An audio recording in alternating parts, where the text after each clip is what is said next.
Oi, pessoal, tudo bem com vocês? Hoje, agora, nós vamos trabalhar um pouco sobre a semana 4, os impactos da conquista, dominação e resistência. Então, nós vamos entender um pouco mais desses impactos da conquista, dominação e resistência, de quê? Da onde? Das sociedades americanas, daqueles impérios que a gente estudou na semana passada, os impérios Inca, Azteca, Maia. Nós vamos ver como foi a dominação desses grandes povos, desses grandes impérios, e como entender um pouco como funciona, como funcionou essa conquista da América em contexto geral pelos europeus.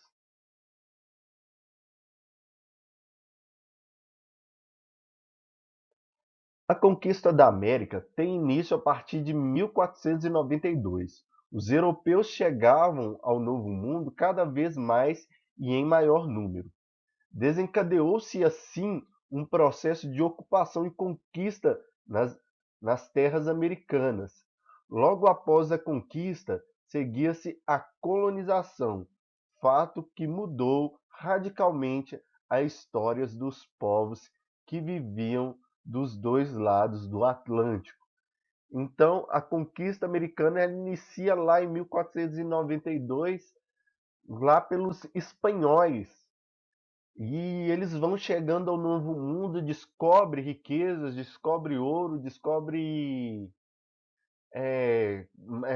material valioso lá. A primeira pessoa a descobrir foi Cristóvão Colombo, que chegou lá nas ilhas do Caribe e descobriu, e lá eles conseguiram achar muita coisa valiosa. E cada vez mais foi vindo europeus, foi vindo em maior número. Primeiro foi os espanhóis, depois os portugueses chegaram na América, aqui na América do Sul, no Brasil. Aí depois, mais tarde, veio Inglaterra, veio Holanda, veio França, e correram todos aqui atrás da América, do continente americano, atrás das riquezas que se encontravam no Novo Mundo. Então, desencadeia ali desde o princípio, desde dos anos 1500, um processo aí de ocupação e depois colonização. Logo após essa ocupação, a conquista da história, a colonização. Isso mudou radicalmente a história, tanto dos povos que viviam aqui na América, tanto dos povos que vieram da Europa. Para os europeus, o principal efeito foi a acumulação de riqueza. E essa acumulação de riqueza foi que deu apoio, que deu força para o desenvolvimento industrial da Europa e o crescimento aí do capitalismo moderno. Então, a colonização foi muito importante para a industrialização, para o desenvolvimento do capitalismo moderno, que foi daí que eles acumularam essa riqueza para que todo aquele investimento pudesse acontecer para o crescimento da indústria na Europa. Para os ameríndios, ou seja, as populações indígenas americanas que viviam aqui, nativas, a colonização significou o extermínio de povos inteiros, a exploração da mão de obra nativa e a destruição de grande parte da cultura. Então aconteceu um grande extermínio, que os dois povos entraram em guerra. E pela superioridade bélica, tecnológica dos europeus, eles prevaleceram. E não só prevaleceram, como levaram um extermínio muito grande de povos, e não somente pela ação direta, esses povos também. As doenças trazidas pelos, pelos europeus também causaram também muita morte no meio dos índios, causaram verdadeiras epidemias lá entre os índios que matou muita gente. E a exploração e a destruição de grande parte da cultura, porque foi imposto ali a cultura cristã, cultura ocidental, e não se aceitava mais a cultura indígena em muitos lugares, e ela foi perdendo muito, mas mesmo assim ela conseguiu permanecer muita coisa da cultura indígena aí no nosso mundo, né? Embora ainda sofra um grande risco até hoje. Para os africanos, o horror da escravidão em larga escala. Então, os africanos foram a escravidão que, que já havia escravização lá em Portugal, mas não numa escala tão grande como aconteceu. Eram povos inteiros que foram tirados lá da África para servir de escravos na América. Então, essa escravidão muito grande que aconteceu para os africanos e também para ambos os povos é a miscigenação, a mistura das raças, a mistura das etnias, melhor dizendo, e, e o encontro de culturas também que surgiu daí foi muito importante para os dois lados, que modifica como nós passamos a ver o mundo. Vamos, vamos entender um pouco sobre a conquista do Império Azteca, um dos grandes impérios que existiam na América, lá na América do Norte, na região do México, lá na Mesoamérica, meio que América do Norte e América Central. Durante os primeiros anos, a ocupação europeia do continente americano se restringiu às ilhas do Caribe. Nessa região exploraram ouro de, ouro de superfície, valendo-se do trabalho forçado dos nativos. Com o tempo e o esgotamento do metal, o interesse se voltaria para o continente. Então, no início, através ali da descoberta de Cristóvão Colombo, eles iniciaram ali como é representado aqui pelo mapa, nessas ilhas aqui, ó, onde está vindo essas linhas nas viagens de Cristóvão Colombo.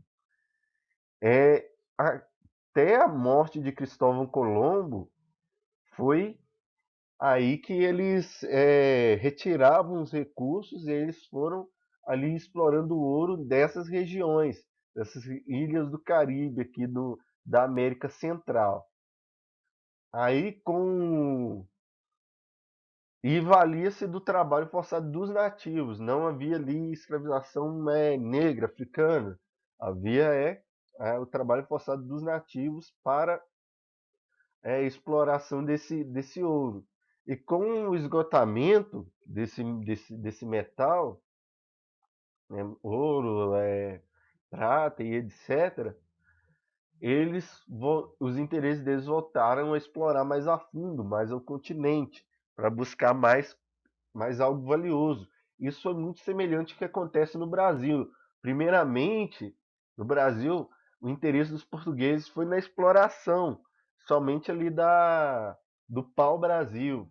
E usavam trabalho forçado nativo, e primeiramente foi é, a extração do pau-brasil.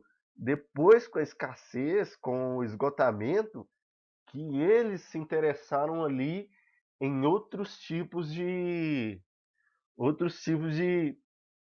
outro interesse, que começaram a pensar em fazer a colonização, trazer a agricultura ali, mas no início era só exploração do pau-brasil, assim como foi ali no início para todos, lá no Caribe, que era a exploração de metal, de ouro, principalmente de ouro, né?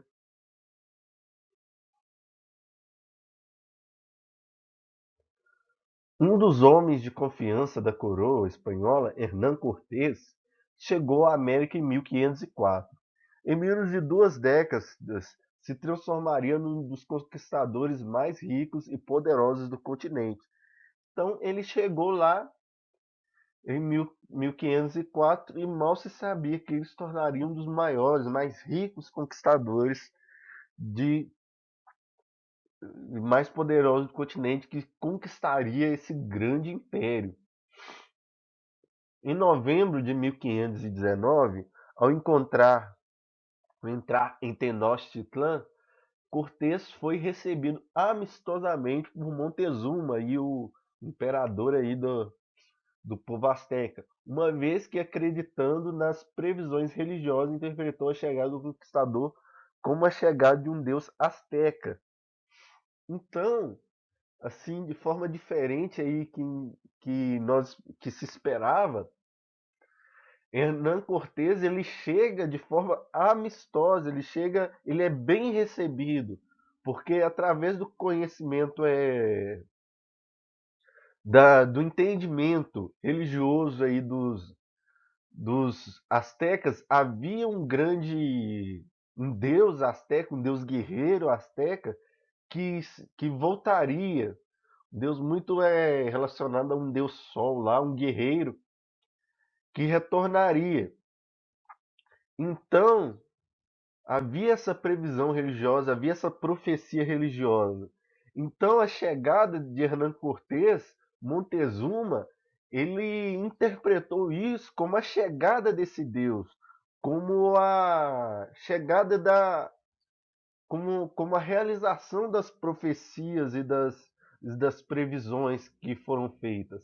Então ele foi recebido como um deus asteca, como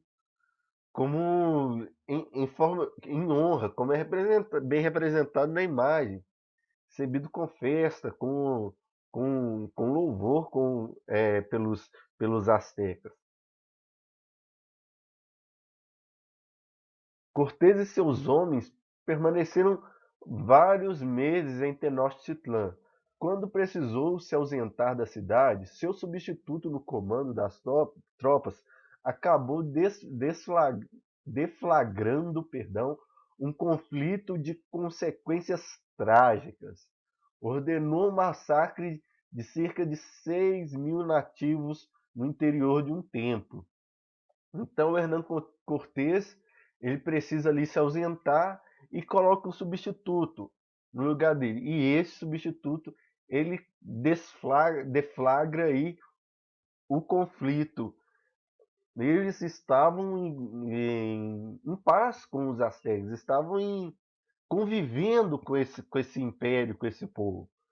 Mas esse substituto que estava comandando ele ali ordena o massacre de mais de 6.000 nativos, que aí marca aí a inimizade entre os europeus, entre os espanhóis e o povo asteca. O povo asteca aí se revolta, obviamente, contra os espanhóis por causa desse massacre de mais de 6.000 de cerca de 6.000 nativos. Ao retornar, Cortés não conseguiu acalmar os ânimos dos astecas. Em junho de 1520, os astecas revidaram e infligiram pesada derrota aos espanhóis. Então, Hernán Cortés volta, ele tenta ali negociar, acalmar os ânimos, mas não consegue. O povo asteca é um povo guerreiro, é um povo forte, e eles em 1520, eles buscaram revidar, e com sua força, mesmo com a superioridade bélica lá dos espanhóis, com seu número e com a sua força, que era um povo guerreiro, que era um povo conquistador também, os astecas eram um povo conquistador, ele cresceu seu império através da conquista de outros povos, eles conseguiram infligir uma derrota aos espanhóis, mesmo os espanhóis sendo superior belicamente, tecnologicamente, do que eles. Em resposta, Cortés buscou novos reforços e sitiou a cidade. Os astecas lutaram até o esgotamento. Finalmente, em 13 de agosto de 1521, o último imperador Quatzomozin teve de render-se. O Império Azteca foi destruído e passou ao domínio da coroa espanhola sob o nome de Nova Espanha, governada por Hernán Cortés. Então, Hernán Cortés ele reúne reforços, reúne aí tudo que tem aí e sitia a cidade e começa a guerra entre os povos europeus e os espanhóis ali, encabeçados por Cortés, e os astecas. E eles lutaram como guerreiros que eram, povos Eles lutaram até o esgotamento, lutaram até onde puderam, sustentaram ali, não, eles não resistiram, mas a superioridade, como eu falei, como eu já tinha falado, a superioridade bélica aí dos europeus, agora com a quantidade maior de pessoas, de soldados e de instrumentos, agora eles conseguem derrotar aí o império, o império Azteca e o imperador Azteca, o último imperador, ele é obrigado a render-se e ali passa a ser domínio da coroa espanhola e a Espanha começa a mais ou menos saquear aquilo ali tudo e levar todo o ouro, toda a riqueza ali do Império Azteca para a Espanha.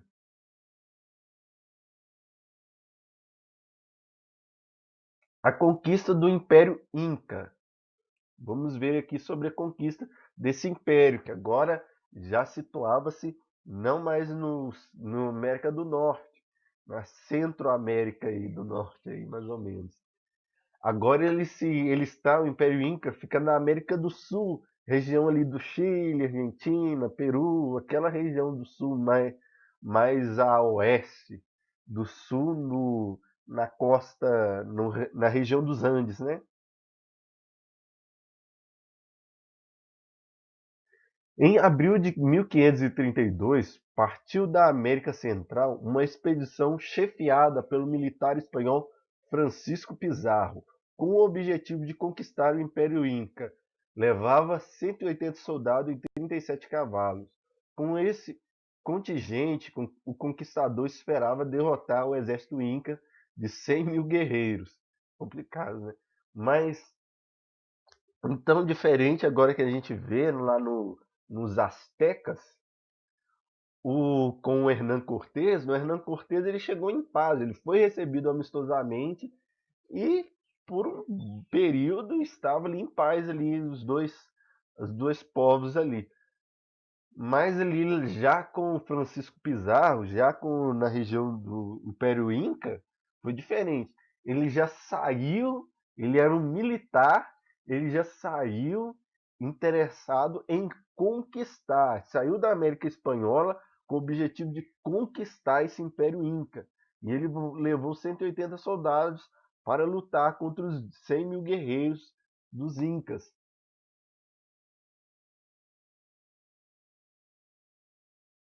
Antecipadamente, Pizarro e suas tropas foram favorecidas por uma circunstância especial. O império encontrava-se dividido em virtude de uma disputa travada entre dois pretendentes ao governo.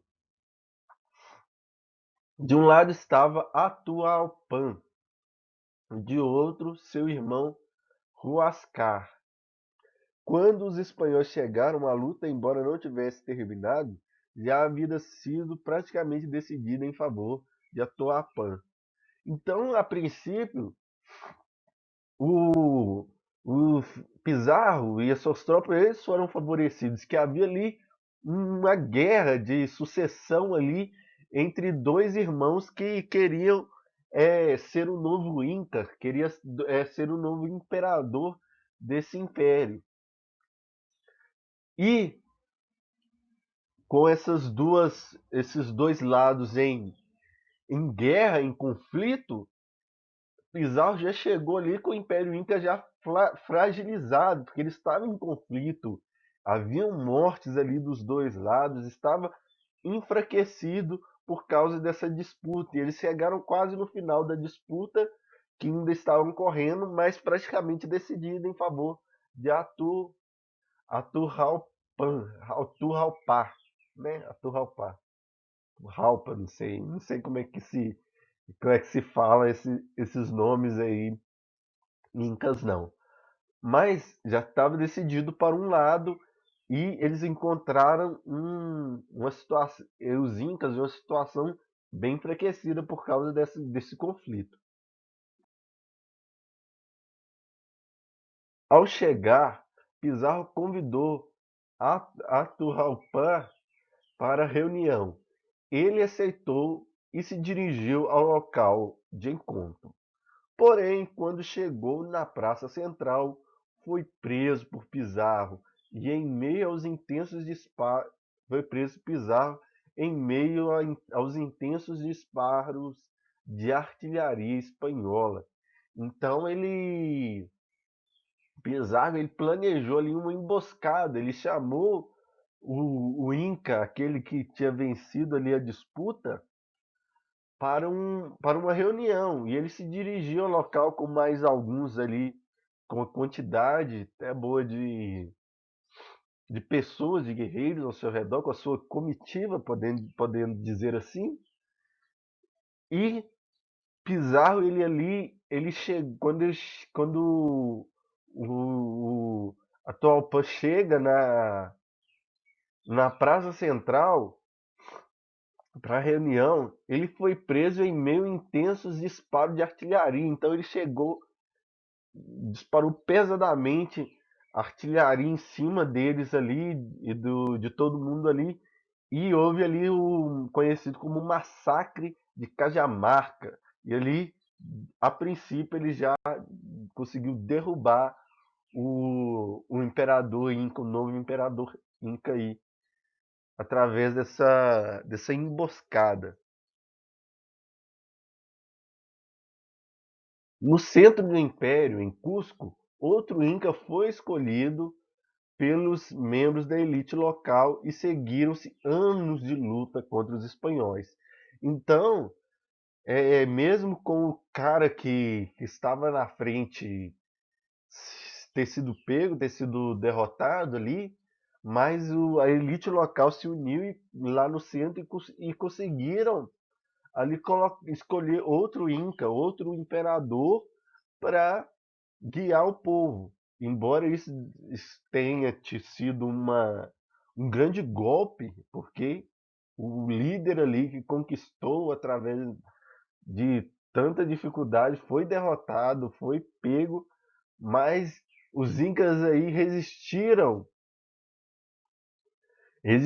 por anos aí, houve anos de luta entre os espanhóis e entre os incas em favor da dominação desse império em defesa, mas em maio de 1572 os incas não conseguiram resistir mais e Tupac Amaru, o último governante inca, foi decapitado pelos espanhóis em praça pública. Era o fim do Império Inca. A conquista da América Espanhola estava consolidada. Então, com a morte ali do Império, com a dominação do Império ali, Inca, o Tupac Amaru ele foi decapitado. Os espanhóis conseguiram dominar, se estabelecer e dominar toda essa região. Interessante de Tupac Amaru que que esse nome ele é bem conhecido por uma revolta que aconteceu, mas não foi esse cara, foi um outro um líder entre os incas ali que se revoltou e trouxe a maior revolta dos dos povos indígenas contra os europeus. Ele usou o nome do último imperador inca, Tupac Amaru. Ele usou o Tupac Amaru II e ele ali infligiu uma grande revolta, uma grande revolta contra os europeus. Então, esses povos eles continuaram resistindo por muito tempo e eles foram indo sendo mortos, sendo atacados e a sua cultura foi sendo destruída por esses povos europeus.